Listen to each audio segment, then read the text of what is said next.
What's up guys, Saf here on SuperSaf TV, and this is a very, very special video. With the help of OnePlus, I've managed to get a hold of every single OnePlus smartphone ever. And what's really interesting is that I've personally owned every single one of these at some point or another. So in this video, we're gonna go ahead and unbox every single one of them. It will be a bit of a trip down memory lane. And towards the end, there is gonna be an exclusive surprise. So stay tuned for that. Don't skip towards the end. I've got an algorithm on this video which will let me know if you've skipped, so you won't be able to see the ending unless you watch every single minute of it. Okay, I totally made that up. But nevertheless, it's gonna be a very exciting video, so you're gonna wanna see it all. Let's get straight to it. Firstly, it is of course the OnePlus One. This is where the journey really started in 2014. This device was dubbed the flagship killer, and that is because it offered flagship specs, but at around half the price. This started in the UK at £229. Now you'll see the box is quite flat. This is something that could pretty much fit through the letterbox. And that's because you had a separate little box which had the power brick. And here's where we also saw the introduction of the red and white OnePlus theme. Here it is. And this theme also continued over onto the USB cable, which we still see to this day with the red wire. It was actually flat initially with USB type A going to micro USB. And this is it, the OnePlus One. This sandstone back really brings back a lot of memories. It was very unique, gave it a lot of grip and a very different texture. And the display, a 5.5-inch Full HD LCD display, which was really good for this price.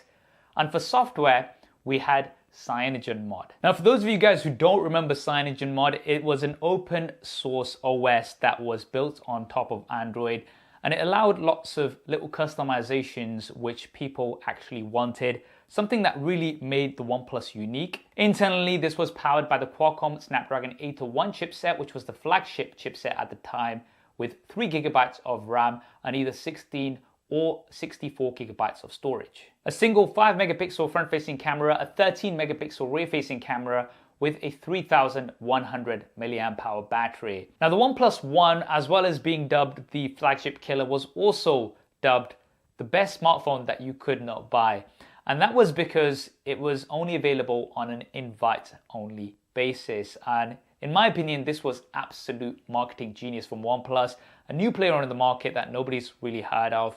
How do you get people talking about it? Well, if you make it exclusive and something that you can only get with an invite, invites were given out as giveaways. And if you did manage to buy one, you would get a couple of invites to share with friends.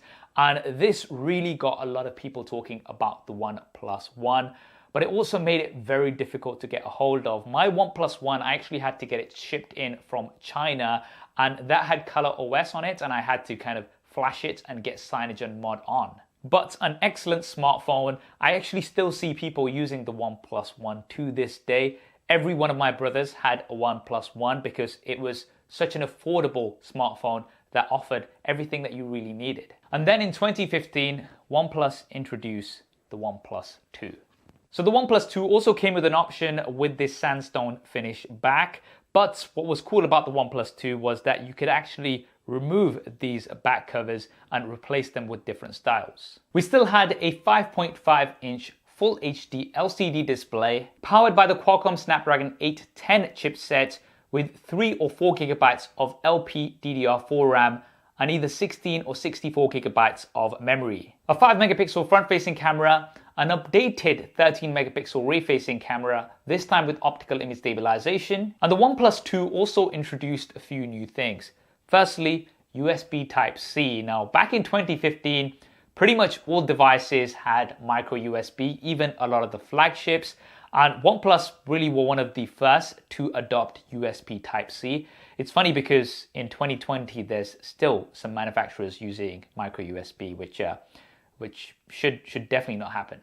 It also introduced the iconic alert slider from OnePlus, something which we are very used to from OnePlus devices now. This was the first OnePlus device with a fingerprint scanner here at the bottom. And most importantly, the OnePlus 2 was the first device to come with OxygenOS, OnePlus's very own skin based on Android Lollipop. So OxygenOS had the aim to improve Android by giving users a customizable yet faster and smoother software experience. Now you have to remember that back in 2015, most Android smartphones came with a very heavy, cartoony looking skin which had lots and lots of bloatware.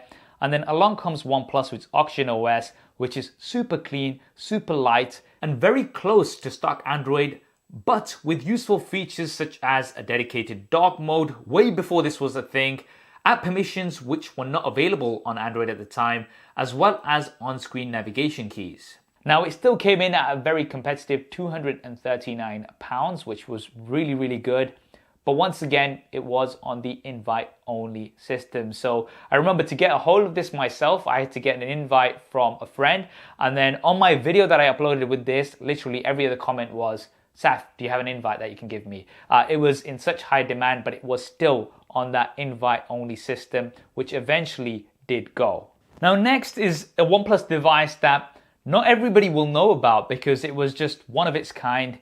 This is the OnePlus X, which came a little bit after the OnePlus 2. Now this was an even more affordable OnePlus device starting at just £199. Still very premium with a metal frame and a glass back. And an overall smaller form factor with a 5-inch LCD Full HD display and a lot of the specs that we had on the OnePlus One. So the Qualcomm Snapdragon 801 with 3GB of RAM, 16GB of storage, a micro USB port, an 8-megapixel front-facing camera, a 13-megapixel rear-facing camera, and like the OnePlus 2, it came with OxygenOS out of the box. Now, this was just one of its kind. It was only available in 2015, and then after it was discontinued, we didn't have a OnePlus X1 or X2 or anything like that. And then we move on to 2016 with the OnePlus 3. Gone is the invite system, and now you can go ahead and pick this up, which I straight away jumped on and got hold of this. Now this was the first OnePlus device to feature a full unibody aluminium design, and it was also the first OnePlus device to feature an AMOLED display. So gone is LCD, and now we have much better colors and deeper blacks with AMOLED, a 5.5-inch Full HD display. It was also the introduction of dash charging from OnePlus, which was very fast charging, giving you a day's power in half an hour. That was the tagline. A 3000 milliamp hour battery, the Qualcomm Snapdragon 820 chipset this time with 6GB of LPDDR4 RAM and a base of 64GB of UFS 2.0 storage. 8-megapixel front-facing camera, an improved 16-megapixel rear-facing camera with optical image stabilization. OxygenOS based on Android Marshmallow, now with more customization options like configurable soft keys, quick wallpaper swapping, and shelf widgets, really making OxygenOS a more unique experience. And this whole package was still coming in at a very competitive £309, which was still around half the price of a lot of other flagships at the time. Now later that year, we had the introduction of the T series, not the Bollywood music channel, the OnePlus T series. And here we have the OnePlus 3T. This was an incremental update to the OnePlus 3 with a very similar overall design, the same display, but some key improvements. The Qualcomm Snapdragon 821 chipset with now up to 128GB of storage, a larger 4300 mAh battery, as well as a high-resolution 16-megapixel selfie camera. Now the OnePlus 3T did come in at a higher price, so this did start at around £399. And next we had the OnePlus 4. Yeah, so there wasn't actually a OnePlus 4. What do you mean there was no OnePlus 4? I think it's because the number 4 is considered bad luck in some cultures, so yeah. Yeah, I totally knew that. Anyway, 2017, and we have the OnePlus 5. Now, I remember this device very clearly because it was my first OnePlus video to pass over 1 million views, but that's, of course, not the only reason why I remember it.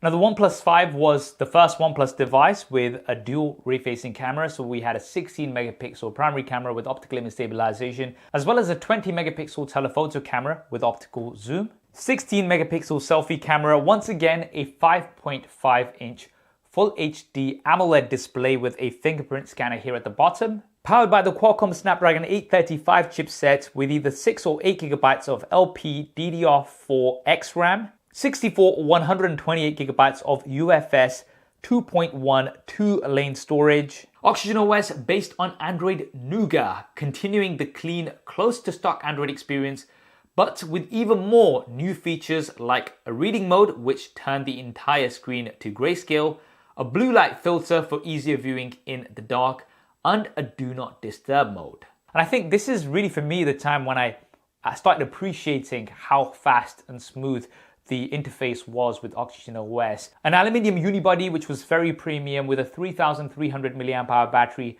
as well as dash charge, and this came in at around £450. Now later in 2017 we had the OnePlus 5T, so another update to the OnePlus line, and now we're getting really used to seeing two major OnePlus devices a year. And you'll see that although the overall design language is quite similar to the OnePlus 5, we now have the fingerprint scanner on the back. And one of the main reasons for that is this larger 6-inch AMOLED display with much smaller bezels. Similar internals to the OnePlus 5, same front-facing camera, but the rear-facing camera had a bit of a change-up. So we had the same primary 16 megapixel camera with optical image stabilization, but the secondary camera was a low light camera, which was a little bit confusing as a secondary camera. The OnePlus 5T also came with OxygenOS based on Android Nougat, but with even more features like the introduction of parallel apps allowing you to have multiple instances of the same apps, and a gaming do not disturb mode which muted notifications to give you an uninterrupted gaming experience. Now the OnePlus 5T still came in at around the same price, so around £450, which was definitely quite reasonable. Now we come into 2018 with the OnePlus 6. So although the design language is quite similar, instead of an aluminium unibody, we now have a glass back. And you'll also see that the camera and the fingerprint is now all center aligned on the back, which gives it a lot more symmetry. And 2018 was definitely the year of the notch. So we can see this notch here, but the bezels have now shrunk even further, and we have a 6.28-inch Full HD AMOLED display. Of course, the Qualcomm Snapdragon 845 chipset with either 6 or 8 gigabytes of LPDDR4X RAM, UFS 2.1 2-lane, 64, 128 gigabytes, and also this time up to 256 gigabytes of storage, a 3300 mAh battery, 16 megapixel selfie camera, 16 megapixel primary rear-facing camera with optical image stabilization, a 20 megapixel kind of depth camera, I believe, an OxygenOS based on Android Oreo, now with super fast face unlock and an improved gaming mode, with the price now starting at £469. And the OnePlus 6 was the last OnePlus device with a 3.5mm jack. So the OnePlus 6T. Again, a similar design to the OnePlus 6 with the metal frame and the glass back. You'll notice, however, on the back there is no fingerprint scanner. And that is because this was the first OnePlus device where the fingerprint scanner was in the display. So having the optical in-display fingerprint scanner meant that there was more tech that was going inside the OnePlus 6T. One of the reasons why the 3.5mm jack was removed. And this also allowed space for a bigger battery, 3700 mAh. Bezels are also now smaller, so we do have a larger 6.41-inch Full HD AMOLED display. And this time we've got a smaller teardrop notch. The OnePlus 6T also jumped from OxygenOS 5.0 to 9.0 to coincide with Android 9, Android Pie. Now with adaptive battery support, new gesture navigations, do not disturb mode with adjustable settings, as well as gaming mode 3.0 with many more options. And we were looking at a starting price of £499. And then we moved to 2019. What an amazing year 2019 was, right? You know, before the whole world was on fire and everything. I mean, I'm fine. Everything's okay. I'm fine. But anyway, 2019 was the first year when we had two OnePlus devices announced at the same time. The OnePlus 7 and the OnePlus 7 Pro. Now the OnePlus 7 Pro did come in a regular as well as a 5G version. Now these devices were quite different. Starting with the OnePlus 7, an incremental update to the OnePlus 6T, coming in at the same price, £499. We still had the teardrop notch, a 6.41-inch Full HD AMOLED display, the Qualcomm Snapdragon 855 chipset, 6 or 8 gigabytes of RAM, 128 or 256 gigabytes of UFS 3.0 storage, 16 megapixel front-facing camera, 2 rear-facing cameras, a 48 megapixel primary camera with OIS, as well as a 5 megapixel depth sensor, and a 3700 milliamp hour battery. Now the real star of the show was, of course, the OnePlus 7 Pro. And the OnePlus 7 Pro was really one of the biggest updates we had seen from OnePlus in many years, and that was mostly around this beautiful display. This is a 6.67-inch Quad HD Plus display, so we have now gone from Full HD to Quad HD. The bezels are absolutely minimal, no notch, no punch outs. We've got a pop-up selfie camera. But most importantly, this is a fluid AMOLED display with a 90 Hz refresh rate, and OnePlus was one of the first manufacturers to introduce 90 Hz on a mainstream smartphone, and this really tied in well with OxygenOS on Android 9, making things very fast and smooth. OxygenOS on the OnePlus 7 Pro also brought a built-in screen recorder, something which still wasn't available on stock Android. Now it didn't stop there. As well as the 16 megapixel pop-up front-facing camera, we did now have a triple rear-facing camera setup, 48 megapixel primary camera. Now for the first time, a 16 megapixel ultra-wide camera and an 8 megapixel telephoto camera. So this really put it in line with a lot of the flagships out there by giving us that triple rear-facing camera setup. You also had, of course, the Qualcomm Snapdragon 855 chipset with up to 12 gigabytes of RAM and up to 256 gigabytes of UFS 3.0 storage. So the combination of these high-end specs, OxygenOS, along with that smooth 90 Hz refresh rate made this one of the fastest smartphones out there. And even now, this is absolutely fine to use. My brother still uses this as his daily driver. The OnePlus 7 Pro also saw the introduction of Warp Charge 30 watt wide charging with a 4000 milliamp hour battery. Now the OnePlus 7 and the OnePlus 7 Pro were also the first OnePlus devices to support stereo speakers, something that we had been asking from OnePlus for a long time, so it was great to see this here. And the OnePlus 7 Pro was priced at £649, which was still a very, very good price for everything that you were getting. Now we move on later into 2019, and you'll notice that the box design has changed quite a bit. We've got some messaging here at the front. Here we've got the OnePlus 7T as well as the OnePlus 7T Pro. Now the OnePlus 7T Pro, very much an incremental update to the OnePlus 7 Pro, but the OnePlus 7T was quite a bit different. So we'll have a look at the OnePlus 7T Pro first, and then we'll look at the OnePlus 7T. Now the design pretty much the same as the OnePlus 7 Pro. However, the blue is slightly lighter, and the biggest updates really came on the inside. So first up, the 7T Pro has the 855 Plus chipset compared to the 855, making it 15% faster. And although the camera setup is very similar to the OnePlus 7 Pro, we now see the introduction of being able to use the ultra-wide 16 megapixel camera as a macro camera and being able to focus right up close. This is something that I really liked about the OnePlus 7T Pro. The OnePlus 7 Pro also came with OxygenOS based on Android 10 out of the box, with an improved UI redesign, enhanced location permissions, and new quick setting icon customizations. A slightly larger battery with now Warp Charge 30T, which is around 23% faster compared to Warp Charge 30. This started at around £699. And the OnePlus 7T, this was priced at around £549. But cutting back on some of the features of the OnePlus 7T Pro to achieve that price. Firstly, with the display, a 6.55-inch display with 90 Hertz, so we've still got that high refresh rate, but as you can see, we do have a teardrop notch rather than the pop-up camera. A 16 megapixel front-facing camera and a very unique looking circular camera module here at the back with a triple camera setup. 48 megapixel primary camera with OIS, a 16 megapixel ultra wide camera, as well as a 12 megapixel telephoto camera. Now for me, what was really interesting about the OnePlus 7T was that even though it was priced at a very reasonable £550, you still had the triple rear-facing camera setup. Not only that, this is powered by the Qualcomm Snapdragon 855 Plus chipset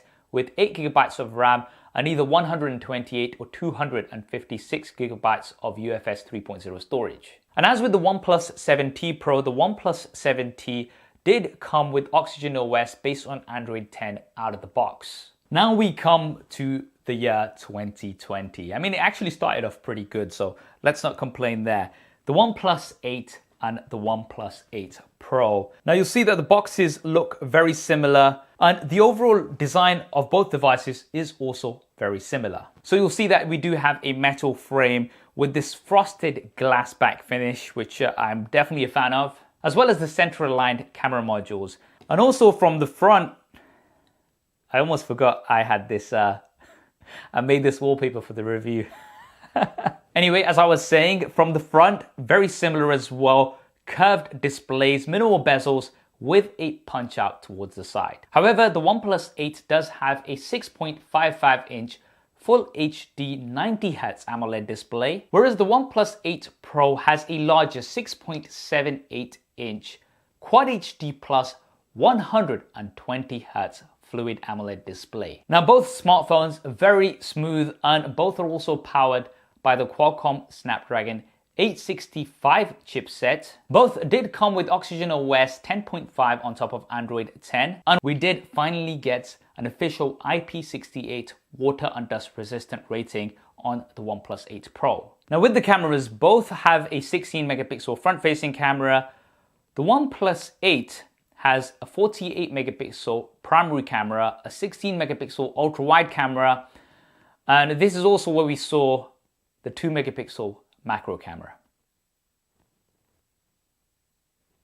Okay, I'm not going to give OnePlus too much stick for it because they did help me find all of these phones, which was not easy, but you guys know exactly how I feel about 2 megapixel macro cameras. However, the OnePlus 8 Pro did have the biggest leap in cameras for a OnePlus device. A primary 48 megapixel camera with OIS, a 48 megapixel ultra wide camera, an 8 megapixel telephoto camera, as well as a 5 megapixel color filter camera.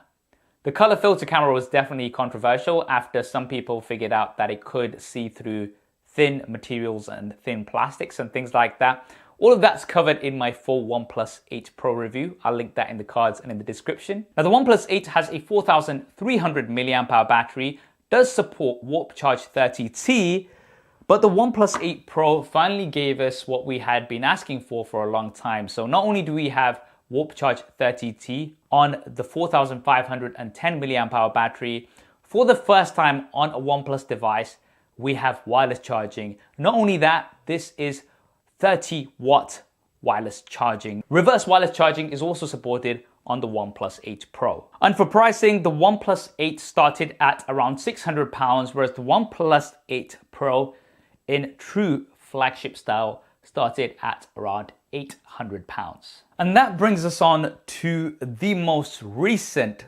OnePlus smartphone at the time of this video. That is the OnePlus Nord. Now for me, the Nord has been one of the best smartphones at this price. And that price is £379.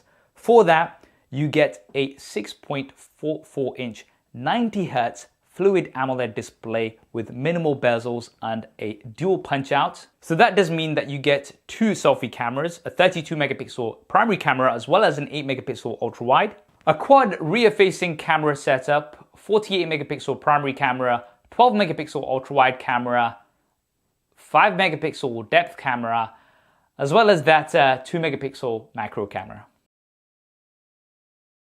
Anyway, powered by the Qualcomm Snapdragon 765G chipset, so 5G is supported, 8 or 12 gigabytes of RAM, 128 or 256 gigabytes of storage, OxygenOS 10.5 based on Android 10, with a promise of 2 years of software updates and 3 years of security updates. A 4115 mAh battery with support for Warp Charge 30T, and of course, OxygenOS 10.5 based on Android 10. And that gives it one of the fastest and smoothest experiences that you're going to find at this price.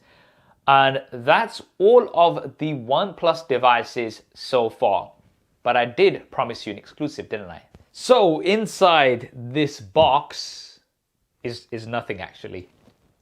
It's not the OnePlus 8T. I've not got it as yet. I'm not Marquez. I've not been using it for a couple of weeks now already. But I do have some exclusive information about the OnePlus 8T. So we already know officially from OnePlus that the 8T will have a 120 Hz fluid display. We also know that it will support Warp Charge 65, which is twice as fast as 30T that we have right now. However, what I can now tell you exclusively, so this is where you're hearing about this first anywhere, is that the OnePlus 8T will be coming out of the box with OxygenOS 11 based on Android 11. And that will make it one of the first smartphones in the world that will be coming out of the box with Android 11. Now, I have been using OxygenOS 11 for the past couple of weeks now, even though I'm not Marquez. But anyway, I've got the beta version here on my OnePlus 8 Pro. And OnePlus have been working on multiple software optimizations to further improve the overall experience, particularly when it comes to using your device with one hand. Now, if you remember my OnePlus 8 Pro review, one of the pieces of feedback I had in that video was that I would like OnePlus to improve the one-handed usage experience. And this really goes back to the core of OxygenOS, which is to take feedback from the community, fans, tech reviewers like myself, and implement that for us. So I can show you a few examples here. When you are in the gallery, for example, you'll see that we've got the heading and subheading here at the top, but I can easily access everything here with one hand. I'm not going to have to use two hands or have to do some gymnastics to reach towards the top. Another quick example, you can see here that I'm in the settings menu and I've got the header portion here, but I can easily access everything with one hand. So OnePlus has been working, doing lots of testing with users to find out what the best way is to implement this. And OnePlus engineers have also implemented as many as 142 software optimizations. This means with OxygenOS 11 on the OnePlus 8T's 120 Hz refresh rate display will be very optimized, continuing that fast and smooth experience. We also now finally have an always-on display with OxygenOS 11, something that I've been asking about forever. And there we have it, guys. Every OnePlus smartphone that we've had so far laid on the table side by side. First time I'm seeing it like this. I'm sure it's the first time you're seeing them all like this as well. And of course, there is going to be a new addition to this family with the OnePlus 8T in just a couple of weeks.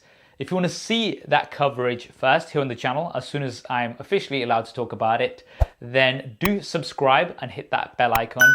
You're not going to want to miss out. Which OnePlus smartphone has been your favorite of all time? Do let me know in the comments below. I think for me personally, it's probably the OnePlus One, the OG. But after that, it'd probably have to be the OnePlus 7 Pro. I hope you enjoyed this video as much as I enjoyed making it. If you did, then do hit that thumbs up button for me. Thanks for watching. This is Saf on SuperSaf TV, and I'll see you next time.